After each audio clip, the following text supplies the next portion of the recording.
So far we discussed a number of interesting topics under process control part, and in the next phase we will discuss advanced control schemes. Under the advanced control scheme, today we will discuss the systems with large date time. So, our topic is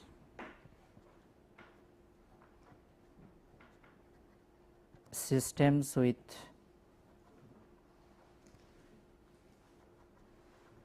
large date time. Fine. And this is under advanced control schemes. Now, a closed loop process consists of a number of dynamic elements like the process, the measuring device, the controller, the final control element. A closed loop process includes a number of elements. One is the controller, the final control element, the process,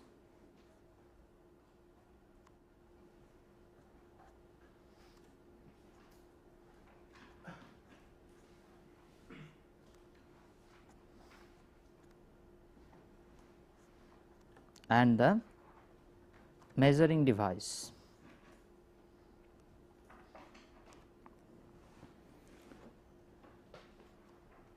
So, if we connect all these elements, we obtain the closed loop block diagram.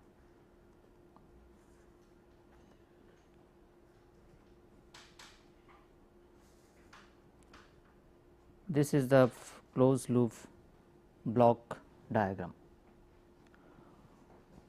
Almost all the dynamic elements may include time delays. Almost all dynamic elements include time delays. Like time delay is involved in transportation of fluids over long distances. See here, controller, final control element, process and measuring device construct the closed loop block diagram. All these dynamic elements may include time delays. Like time delay is involved in transportation of fluids.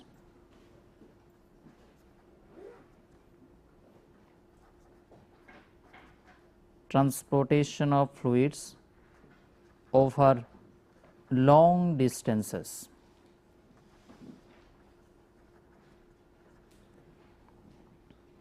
Fine. Time delay is involved in transportation of fluids over long distances.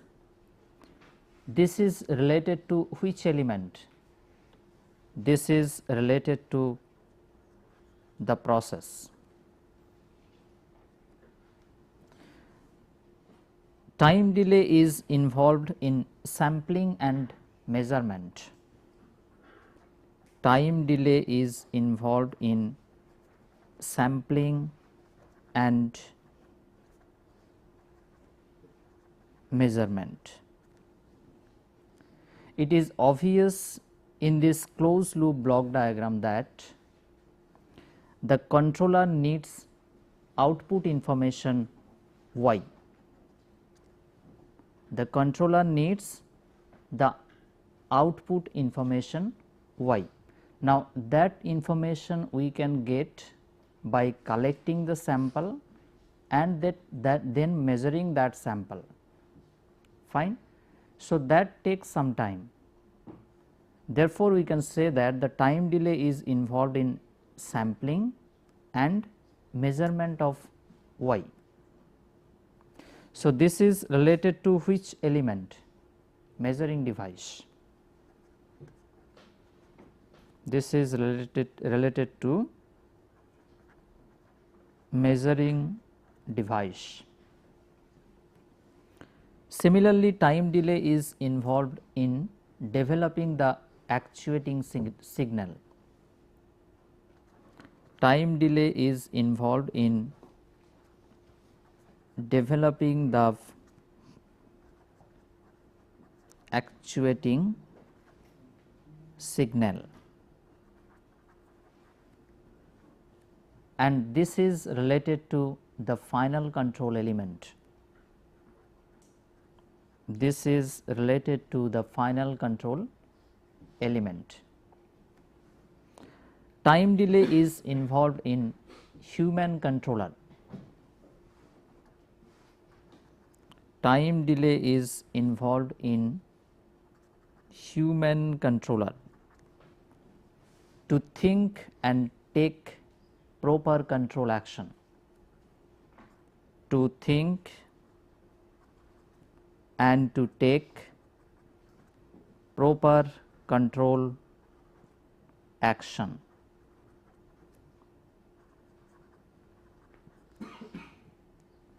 And obviously, this is related to the controller.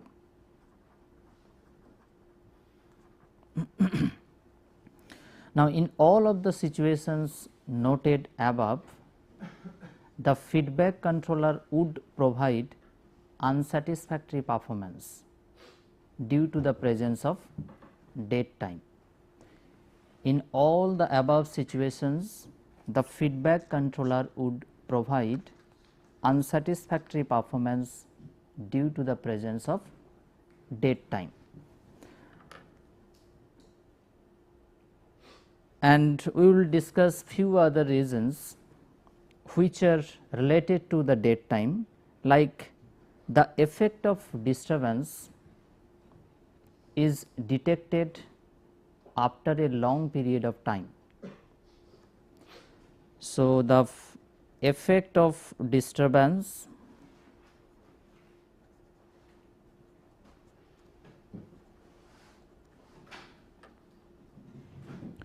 is detected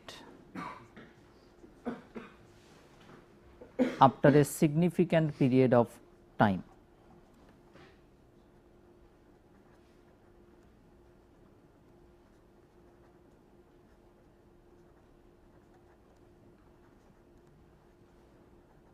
Why the controller provide unsatisfactory performance? We are discussing the reasons. First reason is the effect of disturbance is detected after a significant period of time. Second reason is the controller calculated the control action at present time step based on the last measurement is not adequate. Next is the controller or the control action calculated at present time step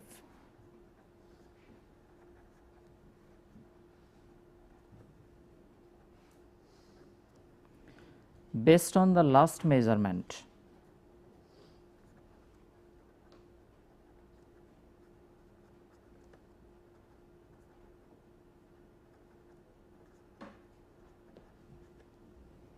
is inadequate.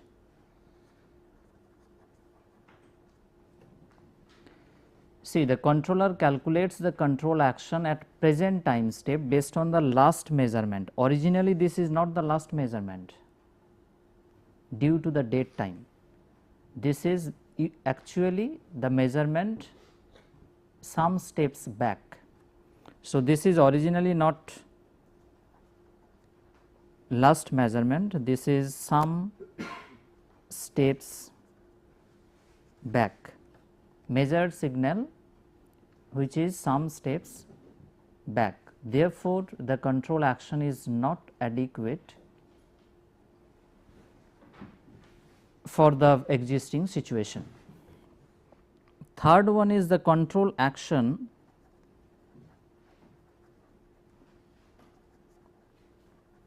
also takes time.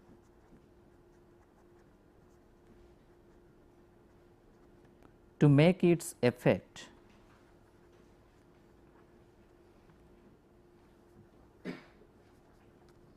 felt by the process.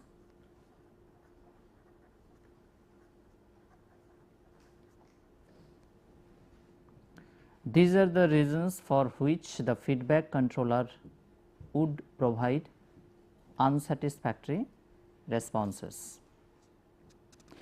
In the next, we will take one example to observe the effect of dead time. In the next, we will consider one example to investigate the effects of dead time. Consider the open loop transfer function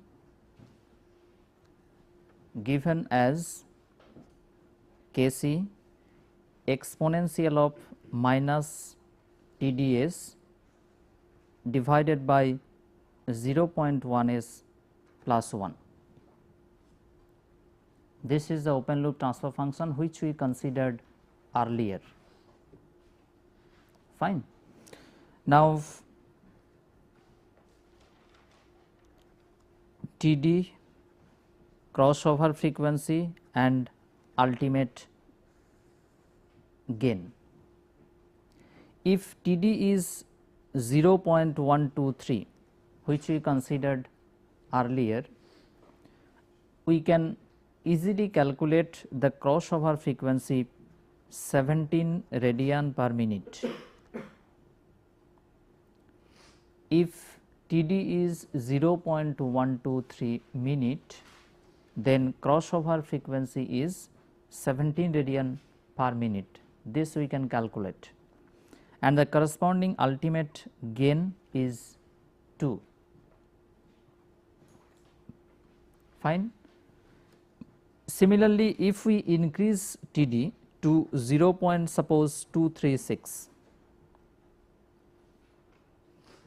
then the crossover frequency is reduced to 10 radian per minute, and ultimate gain is also reduced to 1.4.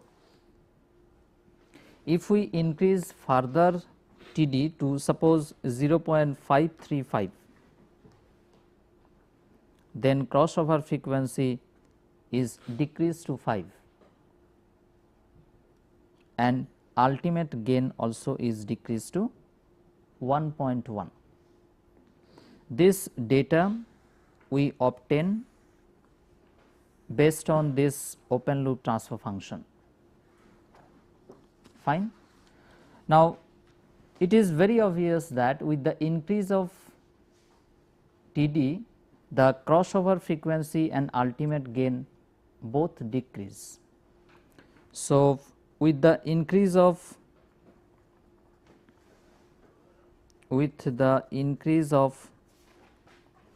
Td, crossover frequency decreases. It means the closed loop response is sensitive to lower periodic disturbances. It means the closed loop response is sensitive to lower frequency periodic disturbances.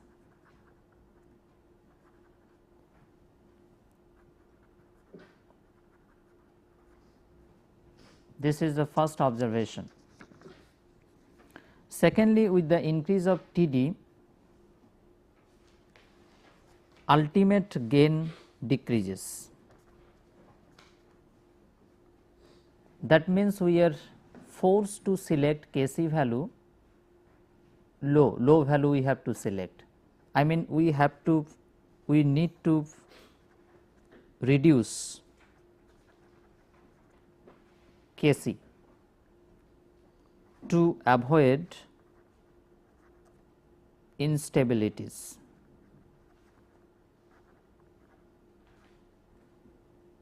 Fine, because ultimate gain is the maximum value we can take. So, if Ku decreases, we have to select lower value. So, if we select lower Kc value, then what happens? The response becomes sluggish. If we decrease Kc value, then the closed loop response becomes sluggish. So, these are the effect of dead time.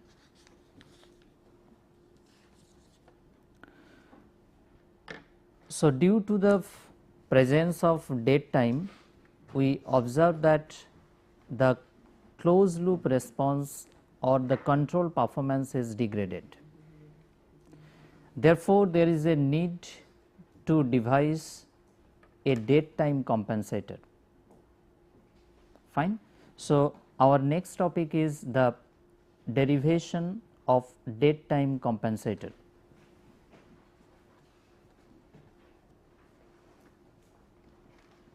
Dead time compensator.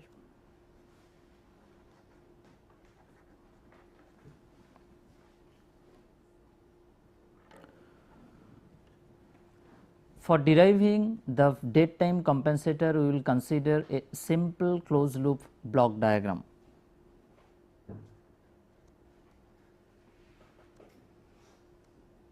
The block diagram looks like this.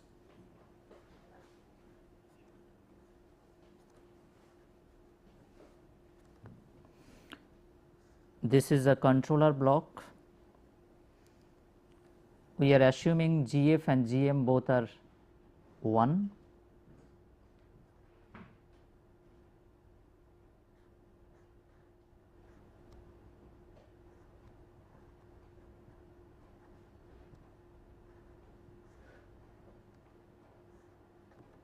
This is the process.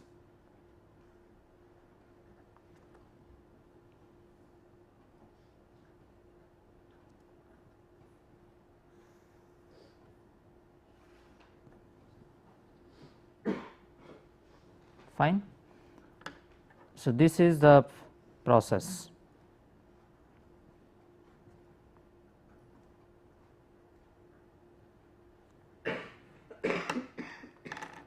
This is the process.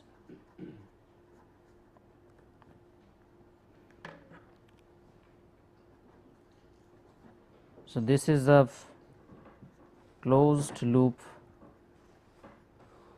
process for servo case. Fine. Now, we assume here that all the dead time is caused by the process. Here we assume that all the dead time is caused by the process.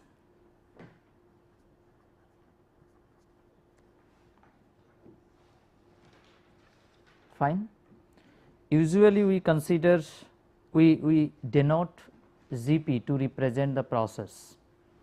So, here Gp is equal to Gs multiplied by exponential of minus Tds.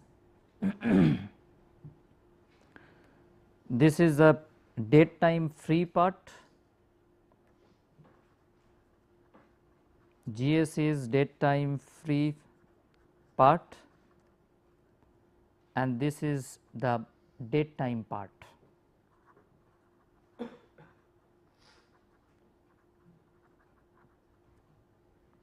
Fine. So, this is the transfer function of the process which we consider in this block diagram.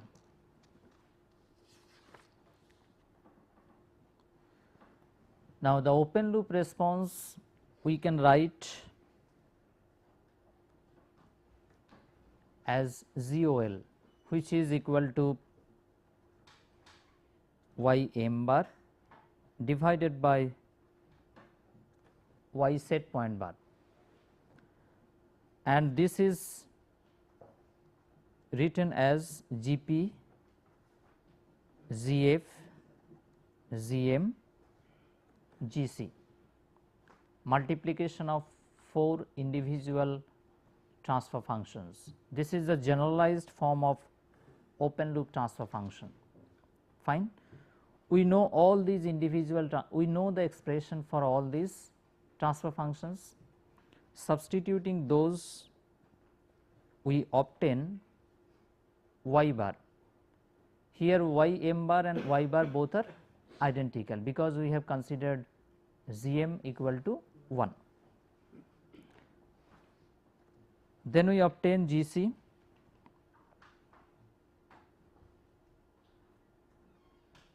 Gs exponential of minus TDS y set point bar.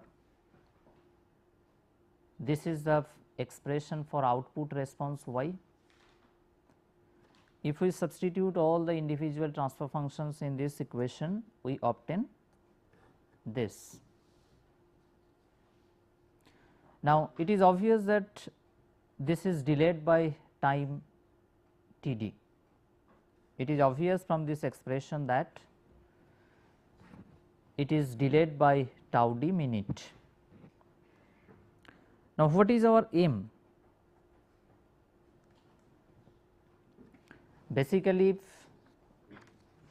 this information y bar is fed back to the comparator, our target is to give dead time free response to this comparator, so that the controller is not affected. Fine. Now, if we consider this is the ideal response, I mean if we represent, anyway first I am just mentioning the aim. Aim is to remove this dead time part from the input signal to the comparator. This is our aim. Aim is to remove this dead time part from the input signal to the comparator. Fine. So, ideally the response should be Gc, Z, y set point bar. Agree? This response includes this dead time part. We have to devise the comparator so that the input signal to the comparator does not include this dead time part. So, if we represent the ideal response by y star, then y star should be Gc, G, y set point. Now, how we can obtain this y star?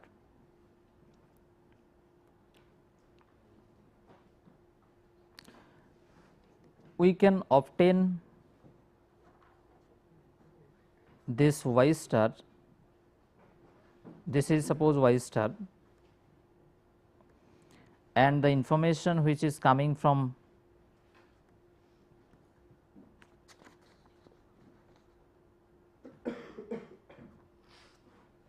process through direct measurement, that is y bar.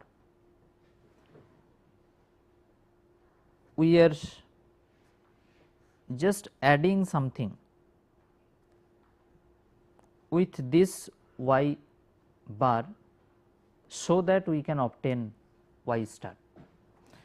Anyway, I am just drawing this figure.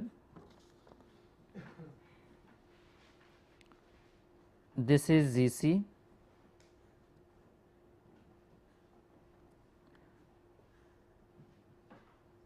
this is our process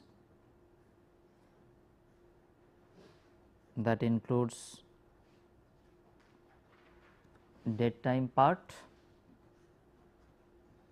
this is y bar, this is comparator, y set point,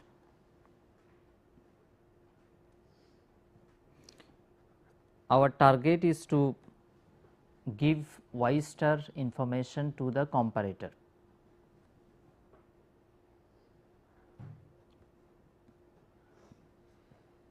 But originally we are getting y bar, fine, but we need to give date time free response to this comparator. How that is possible?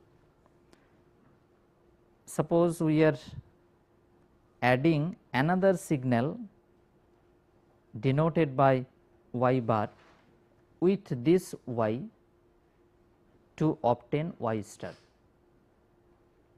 So, it is straightforward to calculate this y prime. I mean y star is basically the summation of y and y prime. Y star is known to us, that is GC Z multiplied by y set point. Y is GC Z exponential of minus TDS y set point. So, what will be this y prime? That we calculate, that will be 1 minus exponential of minus TDS multiplied by GC Z y set point. So, if we add this expression with the expression of y, then only we can get date time free response, which can be fed back to the comparator. Fine. Now, we need to include this expression in this block diagram. How we can do that? You see,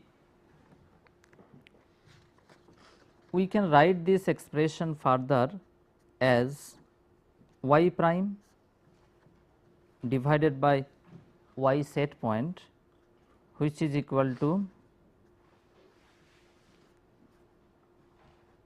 GCG. So, if this is the output and this is the input, then the transfer function can be represented by this expression, and this is nothing but the transfer function of the date time compensator. This is the transfer function of the compensator. Output of the compensator is y prime, input is y set point. Fine. Now, we will just include this compensator in this block diagram.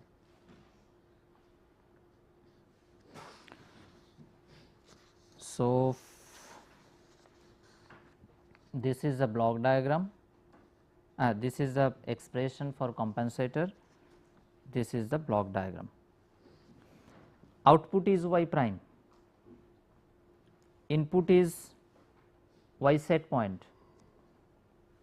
So, I am writing here 1 minus exponential of minus TDS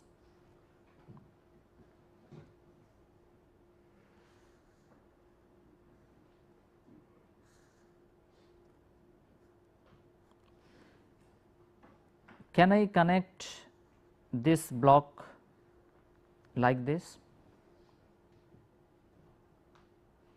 Output is y prime, which is equal to this multiplied by z, this is z, multiplied by gc, this is gc, multiplied by y set point, this is y set point.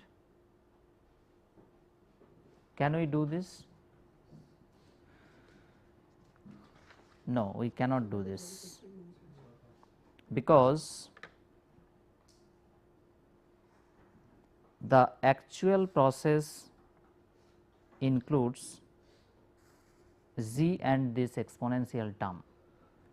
In the actual process we cannot separate, I mean we cannot get information from the actual process excluding this date time part. So, this is not correct.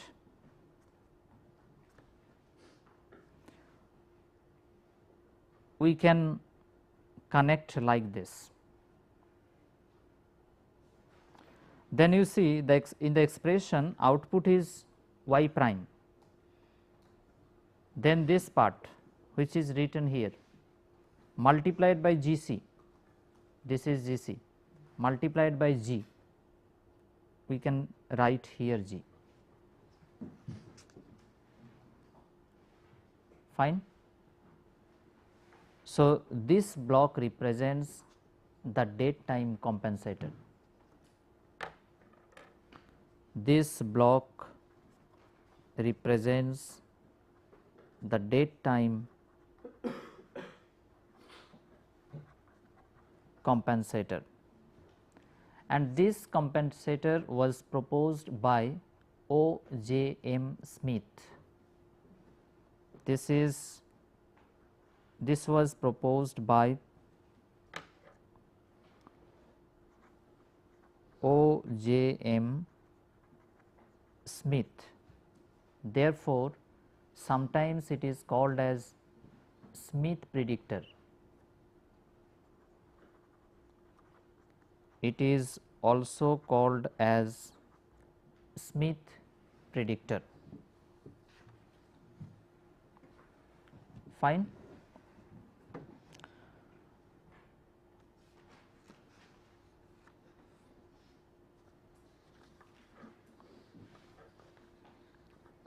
So, we obtain the block diagram for the compensator, Z compensator. Output is y prime and input is y set point, which is represented by Gc, Z 1 minus exponential of minus TDS.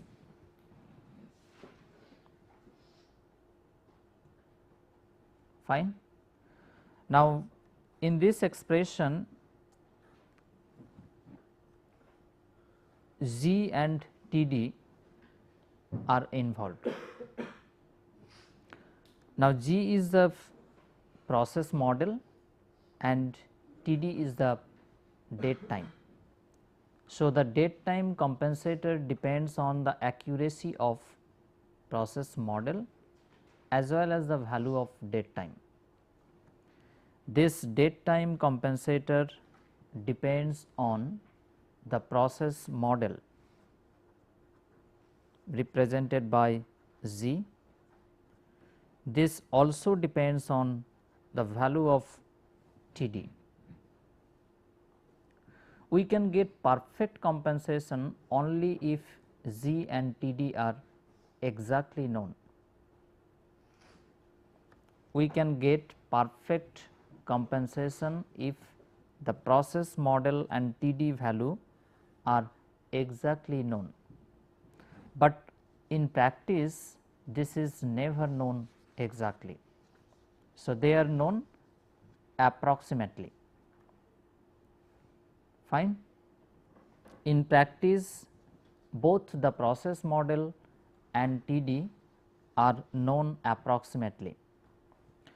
If that is the case, then we will represent the approximate model as Z prime and the approximate TD as TD prime.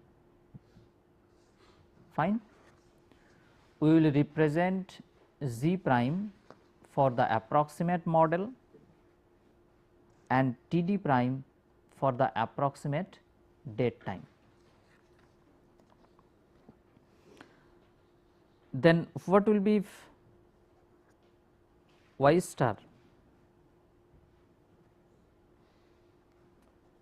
We know y star is y bar, which is the actual process output, plus y prime, which is the output of date time compensator. Y bar is GC Z exponential minus TDS,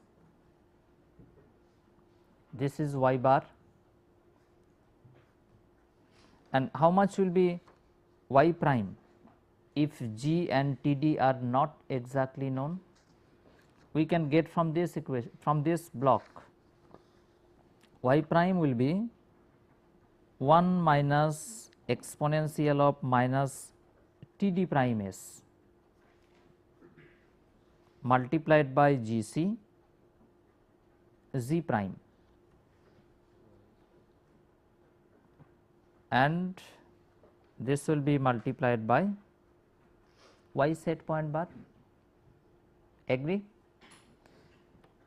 Just in the expression of y prime, we considered TD prime and G prime in place of TD and G. Rearranging this, we obtain GC multiplied by Z prime plus Z exponential of minus TDS minus G prime exponential of minus TD prime s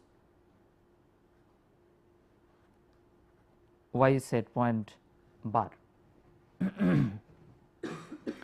Rearranging, we obtain this expression for y star. Fine. So, what conclusion we can make based on this expression? When we can get perfect compensation? We can get perfect compensation when G equal to Z prime and TD equal to TD prime. I mean, when the process model and the date time value are exactly known, then only we can get perfect date time compensation. The larger the modeling error,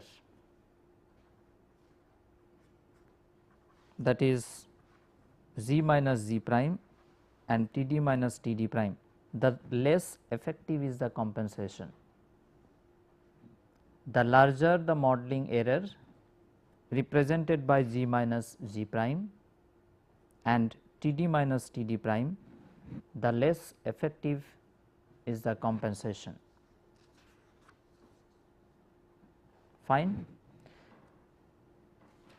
Third remark, which one is more crucial on the date time compensation? I mean, error in G or error in TD has severe effect on date time compensation. TD, because it is related to exponential term. So, this is more crucial to the date time compensation because of the exponential function.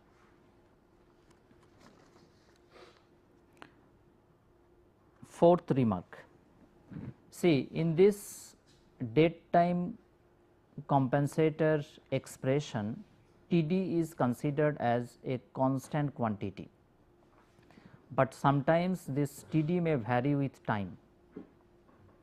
Sometimes the date time TD may vary with time, that is not taken into account in the date time compensator expression. So, that is you can say one drawback. Next we will discuss the date time compensation and the effect of error in TD. Next we will discuss date time compensation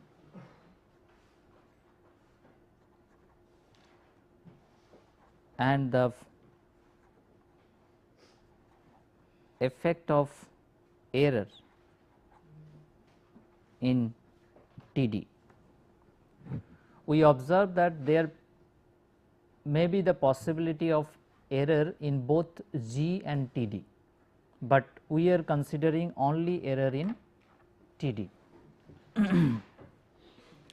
So, for this purpose we will consider the process represented by Gs exponential of minus TDS, which is again 0.1 s plus 1 exponential minus 0.53 s 535 s. Fine. To discuss this topic, we are considering this transfer function to represent the process. See, this is the transfer function of the true process, I mean this is Z. So, this is true transfer function of the process. Obviously, Gs is 1 divided by 0.1 s plus 1 and TD is 0.535. It is obvious that Gs is 1 divided by 0.1 s plus 1 and TD is 0.535. We will consider P only controller. So, controller transfer function we can write as Kc. This is P only controller. We will consider here both Gm and Gf equal to 1. For simplicity, we are considering Gm and Gf both are 1. Now, we will consider 3 different cases. In the first case, we will consider there is no compensator. Case 1. In case 1, we consider no compensator.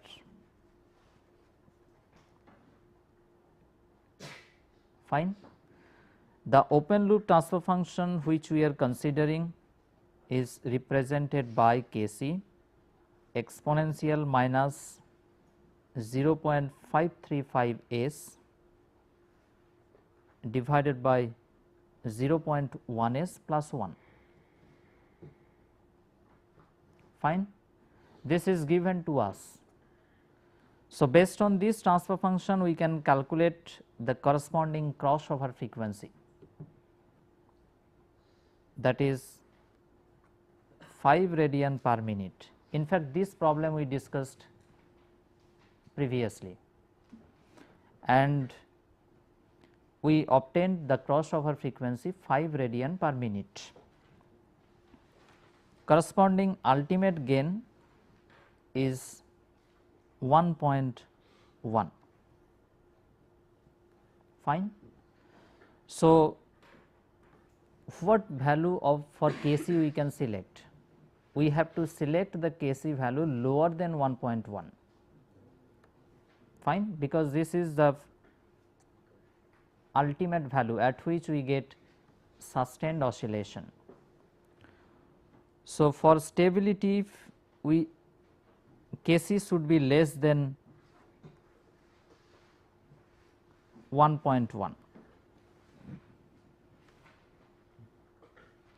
For stable response, we have to select Kc lower than 1.1. If that is the case, what will be offset? Maximum value we can select for Kc, that is 1.1, fine, at which we obtain sustained oscillation. If that is the case, what will be offset? The expression for offset for the example system we can derive as 1 divided by 1 plus Kp Kc. This is the expression for offset for the example system, fine. So, if we substitute the values, then we obtain 1 divided by 1 plus how much is Kp? 1. How much is Kc? Suppose we are considering 1.1, then it is 0.48. It is a large offset. If we consider the maximum value of Kc, that is 1.1, then we obtain the offset 0.48. Say this is time, this is y, this is suppose 1. So, this is the offset.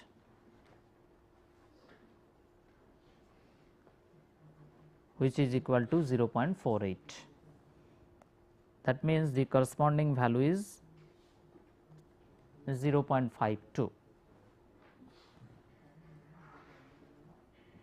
this is closed loop response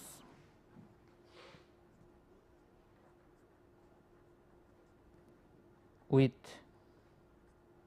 Kc equal to 1.1, fine.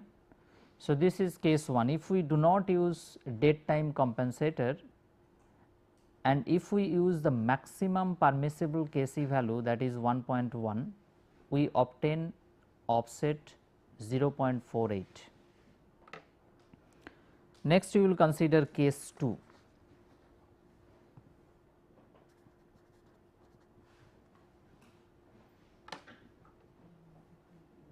And that is perfect compensation.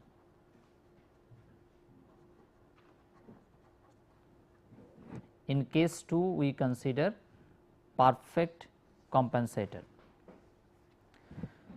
It is true when z prime is equal to z. Perfect compensation is possible when z prime is equal to z, that means process model is perfectly known. Secondly, this Td prime is Td, that means the dead time value is exactly known.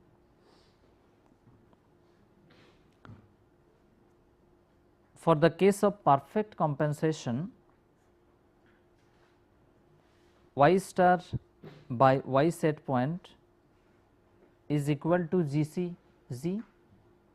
I mean there will not be any dead time part. So, how much is this one? Kc divided by 0.1 s plus 1, agree? There is no dead time part. So, for perfect compensation we get y star by y set point equal to Kc divided by 0.1 s plus 1. Now, this is the first order transfer function. This is the transfer function of a first order system, Kc by 0.1 s plus 1. Is there any crossover frequency? No, because if we vary omega from 0 to infinity, we obtain the variation of phi from 0 to minus 90. So, there is no existence of crossover frequency. If there is no existence of crossover frequency, then we can use any large value of Kc. We can use any large value of Kc. There will not be any instability problem. Fine. Since there is no existence of crossover frequency, so we can use any large value of Kc. Suppose this value is 100. Since there is no instability problem, we are considering large value of Kc, and that is 100. If Kc is 100, what will be offset? 1 divided by 1 plus Kp Kc, that is 0.01. Fine. Without using date time compensator, we got 0.48. With using perfect compensator, we are getting insignificant offset. This is insignificant offset. Fine. But we mentioned that in practice Z and Td, they are not known exactly. So, that we will consider in case 3. In case 3, we consider imperfect compensator.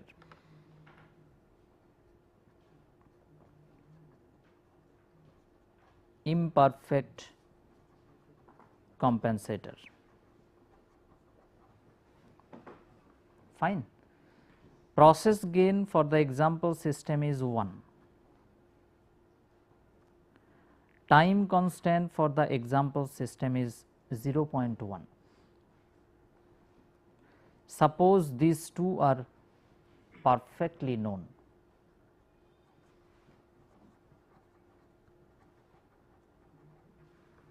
That means Z prime equal to Z equal to 0.1s plus 1. This is the Kp, which is 1, this is tau p, which is 0.1. The date time that is not perfectly known.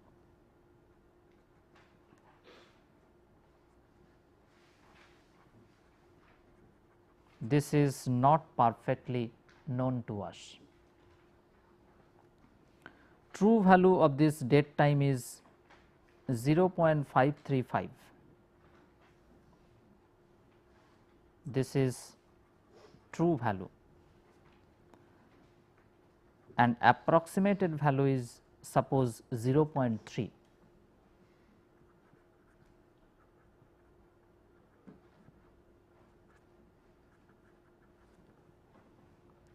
Fine. Original value is 0.535, but we have developed the date time compensator based on the value of 0.3. Now, question is, we are using Kc value 100 because we know that our compensation is perfect. Question is, what about stability at Kc equal to 100? What about stability when Kc equal to 100? Original value is 0.535, but we are using 0.3. So, how much is the residual date time?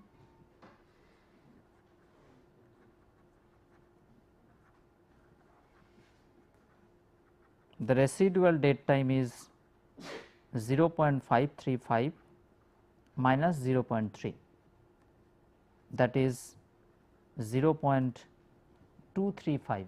this is the residual date time.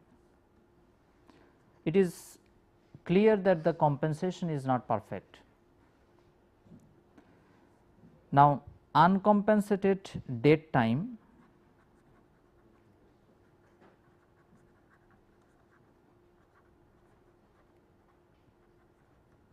corresponds to omega c naught 10 radian per minute. Fine. Uncompensated date time corresponds to Ku 1.4. At the beginning of today's class we got these values. Fine. For the date time of 0.235 we obtain crossover frequency 10 radian per minute and ultimate gain 1.4. But how much we are using? What value of Kc we are using? Kc equal to 100, but maximum, I mean the limit is up to 1.4. So, what about stability? Unstable. System becomes unstable.